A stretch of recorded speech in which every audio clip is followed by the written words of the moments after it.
होगा। पहले बीएसएफ अलग वैकेंसी निकालता था, एचसीएफ की, सीआरपीएफ अलग निकालता था, सीआईएसएफ अलग निकालता था और आईटीबीपी अपनी अलग एचसीएम की वैकेंसी निकाल रहा है। लेकिन इस बार से ना आईटीबीपी, ना बीएसएफ, ना सीआरपीएफ सबका एक मिला के बनाया कि सीएपीएफ जैसे एसएसजीडी होता है, जैसे सीपीओ होता है, तो सब की तरह ही इस बार एचसीएम हो रहा है। हालांकि इसमें थोड़ा टाइम लगा क्योंकि 2023 की वैकेंसी है, 2025 मैंने लिखा है, सॉरी 2024 की वैकेंसी है, और इसको होते होते अब ये टाइम आ गया और उसके फिजिकल हो रहे हैं।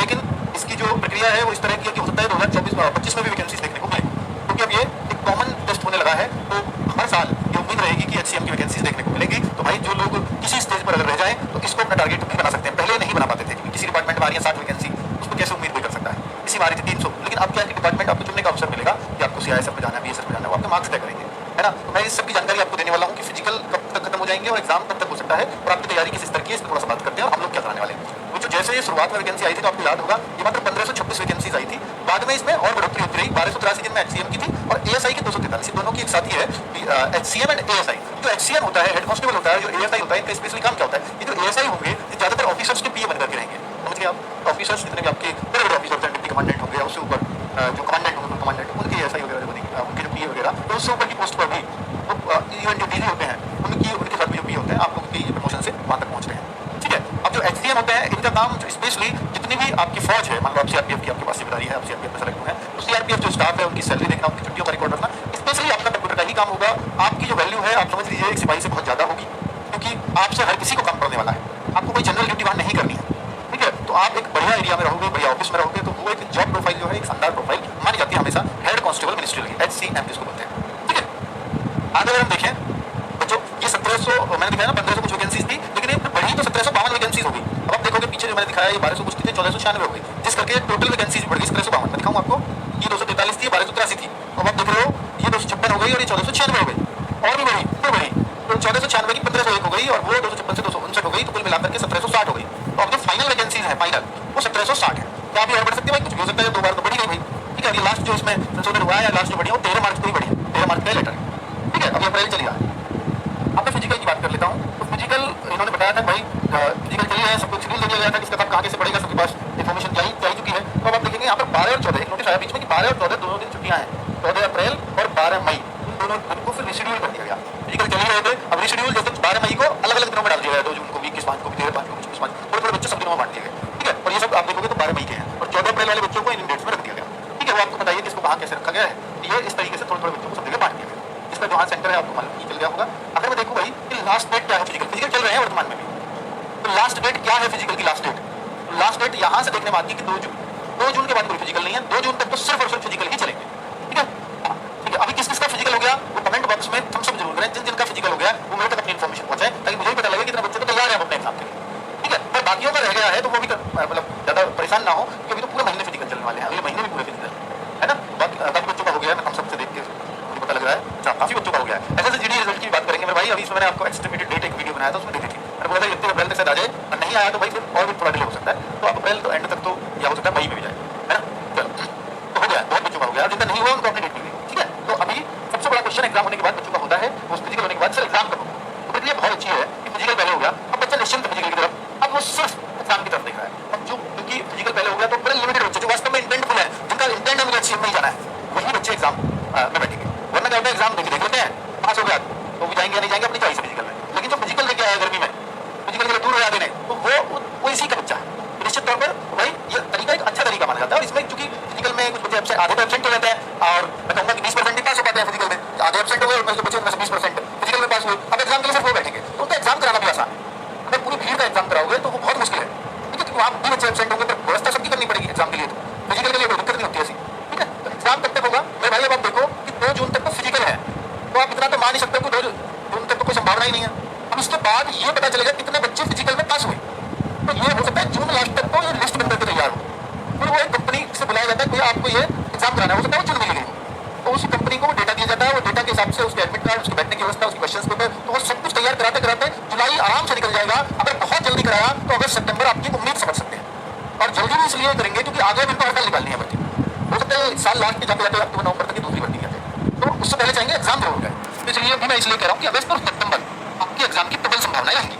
ठीक है, अगर जल्दी करते हैं, चलो अब अगर करें कि फिजिकल के बाद तैयारी करें तो क्या सिलेक्शन हो जाएगा, तो भाई अगर फिजिकल के बाद देखो एक बात होती है कि एक बच्चा है जो बिल्कुल भी नहीं पढ़ा, वो कह रहे हैं कि सर अब मुझे शुरुआत करनी है। वही सिलेक्शन नहीं होगा, मैं आपको फंसा के नहीं रखना चाहता। हाँ, ये हो सकता है कि आप तैयारी अभी से करो तो वही में आपको हो जाए। हाँ, आपने तैयारी पहले कर रखी है, बहुत सारे एग्जाम दिया, फेल हो गए, कोई दिक्कत नहीं है। कहीं हम किसी मेरिट से निकले, कहीं किसी से निकले, कहीं हमने एग्जाम पास किया, कहीं नहीं किया, लेकिन हमने पढ़ा हुआ है। तो वो बच्चे अगर आप सीरियस हो जाएंगे, उनका बिल्कुल हो जाएगा। क्योंकि बच्चे आप जो मैं टाइपिंग की भी बात करूँ तो मैंने अभी नोटिफिकेशन देखा नहीं ढंग से, नहीं तो मुझे अभी फिर से देख के आना चाहिए था। 10 या 15 गुना है जिन बच्चों को टाइपिंग के लिए पास किया जाएगा। आप सोचिए 1700 वैकेंसी, अगर 10 गुना भी देखो 17,000 बच्चों को तो टाइपिंग के लिए पास होगा, इससे ज्यादा ही होगा 10 गुने से ज्यादा टाइपिंग में। अब 17,000 बच्चों को अगर टाइपिंग के लिए बुलाएंगे तो 17,000 में नंबर डालना बहुत आसान है। मैं आपके लिए इस बात को इसलिए कह रहा हूँ क्योंकि जो फिजिकल में पास होंगे वो हो सकता है 1 ही लाख बच्चा हो। सिलेक्शन आसान नहीं होगा, 1 लाख में से 17,000 माना, हर 5वें 6वें बच्चे का सिलेक्शन होना है। तो बताओ इसमें कितना ईजी सिलेक्शन है अगर आप चाहो तो। ठीक है, अब बात है कि सर वो जो टाइपिंग है ना वो बहुत दिमाग खराब करेगी, बिल्कुल करेगी। तो टाइपिंग के लिए बच्चों अगर आपका HCM लक्ष्य था ना, तो आपको जब आप फिजिकल की तैयारी कर रहे थे तो आधा घंटा सुबह, आधा घंटा शाम, अगर ये 2 टाइम आप दे रहे थे तो मोर देन सफिशिएंट था टाइपिंग के लिए। और आधा घंटा देकर के 3 महीने में आपकी टाइपिंग उतनी बन जाएगी जितनी इनको चाहिए। आधा घंटा सुबह शाम 3 महीने तक अगर आप दे दो तो सर अगस्त और सितंबर में अगर एग्जाम हुआ तो टाइपिंग तो हो सकता है एग्जाम का रिजल्ट है, ऑफलाइन एग्जाम होगा तो जाहिर सी बात है कि फिर तो नवंबर दिसंबर तक रिजल्ट आएगा। ऑफलाइन का बहुत दिनों में आता है, तो नवंबर दिसंबर तक रिजल्ट आएगा, फिर उसके बाद टाइपिंग चलेगी तो टाइपिंग हो सकता है अगले साल में भी जाए, ये भी चांसेस है। तो अभी तो बहुत टाइम है, बिल्कुल टाइम है। लेकिन अब तो आप ऐसे करना पड़ेगा कि सारा टाइम एग्जाम को दो, सारा टाइम एग्जाम को दो, और टाइपिंग के लिए एक टाइम कोई पूरे दिन में आधा घंटा मूड फ्रेश करने के लिए पढ़ के बोर हो गए हैं, आधा घंटा टाइपिंग बजा लेना, उंगलियों को चला लेना, उतना मोर देन सफिशिएंट हो। अभी क्योंकि टाइम बहुत है टाइपिंग में, लेकिन वो रेगुलर करना तभी आपका टाइपिंग के लिए सिलेक्शन होगा। क्योंकि अब आप कहोगे सर टाइपिंग में इसमें बैक स्पेस नहीं होता, जो CRPF कराता था उसमें बैक स्पेस नहीं होता। बैक स्पेस मतलब अगर कोई गलती हो गई तो उसको पीछे जाकर करेक्ट कर लिया जाए, वो CRPF नहीं देता, तो उसको कौन करा रहा है? BSF करा रहा है। तो आप हो सकता है चांस क्यों मिले, तो फिर भी आप ये कोशिश करना कि हम टाइप कर रहे हैं तो हमारी गलतियां ना हो। हालांकि एक गलती भी ऐसा नहीं है कि बिल्कुल ऐसे HCM की तरह सब करेंगे, नहीं, ऐसा नहीं होता है। एक गलती तो एक ही करेगा, कुछ गलतियां माफ होती हैं, तो वो बहुत टेंशन लेने की बात नहीं है, कुछ गलतियां होंगी चलेगी, तो बैक स्पेस का कम से कम यूज करके चले टाइप के लिए, उसमें फिर वीडियो में जाए कोई दिक्कत नहीं है। फिजिकल में फेल हो गए हैं, अब क्या करें? तो भाई देखो, जो अगर फिजिकल में फेल हो गए और आपका लक्ष्य है कि 165 सेंटीमीटर में हाइट होती है, बाकी और जगह आप NTPC में देख सकते हो, रेलवे ग्रुप देख सकते हो, RPF देख सकते हो, वो सब देख सकते हो, क्योंकि वहां पे 165 सेंटीमीटर हाइट चाहिए। अब एज का फैक्टर वहां से हो जाएगा NTPC ग्रुप में, तो वहां कंपटीशन बहुत है। आप कहो सर नहीं मुझे इसी में जाना, वर्दी वाली जॉब चाहिए थी और HCM जैसी बेहतरीन जॉब चाहिए थी, मुझे आज पता लगा कितनी बेहतरीन जॉब है। तो अगर आप ऐसा सोच रहे हैं कि हर साल वैकेंसी आएंगी तो आप नेक्स्ट टाइम इसके लिए प्रिपेयर हो सकते हो, है ना। इनका थोड़ा ध्यान रखना भाई, कितना स्कोर टारगेट करें। ये बच्चों पेपर मान लीजिए 100 नंबर का है आपका, और जिस तरह का इनका है पेपर, और BSF का जो रिकॉर्ड रहा है पीछे का, वो पेपर आसान बनाने का रहा है, और आसान पेपर बनता है इसलिए कट ऑफ 90 प्लस भी चली जाती है इसमें। ऐसा हुआ है पहले, नॉर्मलाइजेशन भी होगा। CRPF का जो पेपर लेने का तरीका है, हो सकता है अगली बार CRPF कराए जो अगली साल है, तो CRPF की कट ऑफ जाती है 60-62 पे। उन्होंने टाइपिंग की कट ऐसा किया कि उन्होंने 10 गुने बच्चे लिए, फिर टाइपिंग पास ही नहीं कर पाए उन्हें, फिर दोबारा 10 गुने बच्चे लिए, 10 गुने नहीं लिए, फिर थोड़ा और बुलाए, फिर नहीं पाए, 30 मेरिट लगाई, तो ऐसे CRPF ने किया पिछली बार। ठीक है, जितने वो बच्चे लेते हैं वो टाइपिंग ही नहीं कर पाते, वहां बैक स्पेस की दिक्कत है, और ये अचानक से रेट आई, बच्चे आराम से पढ़े, एग्जाम देके रिजल्ट आ गया आराम से, पता नहीं कब होगा, पता लगी परसों से टाइपिंग है, ऐसे आपकी डेट। ठीक है, तो वो अपना तैयार होइएगा प्लीज। चलो, तो नेगेटिव मार्किंग, इसमें नेगेटिव मार्किंग नहीं है, एग्जाम में नेगेटिव मार्किंग नहीं है। ठीक है, टाइपिंग कब से शुरू करें? तो टाइपिंग आप अभी से शुरू कर दो, आधा घंटा हो जाए, बस इससे ज्यादा नहीं देना। आपको जब शुरुआत करनी है, बड़ी टाइपिंग में दिक्कत है, तब बहुत मजा आ जाएगा। अगर आपकी 10-12 की स्पीड आप लेकिन बिना देखे सारे अक्षरों को दबाने लगे तो आपका एंटरटेनमेंट होगा, आपका इंटरेस्ट आएगा, आपके लिए खेल होगा, तो आपका इंटरेस्ट आएगा। लेकिन तब तक दिक्कत है जब तक आप उंगलियों को नहीं हटा रहे हो, वो तो एंटरटेनमेंट है। सही पूछो टाइपिंग, तो आप शुरू में सीखना कि टाइपिंग शुरुआत कैसे करते हैं। अगर आपको नहीं आती है तो यूट्यूब से सीख लेना कि कहाँ उंगली होती है, बीच की लाइन पर जाती है ASDF, ठीक है, इधर से भी, तो वो उस तरीके से आप सीखोगे तो निश्चित तौर पर कोशिश ये करनी है कि वो बिना देखे पहले सारे लेटरों को दबाने लगता है, और वो ऐसे ही आती है एक तरीके से।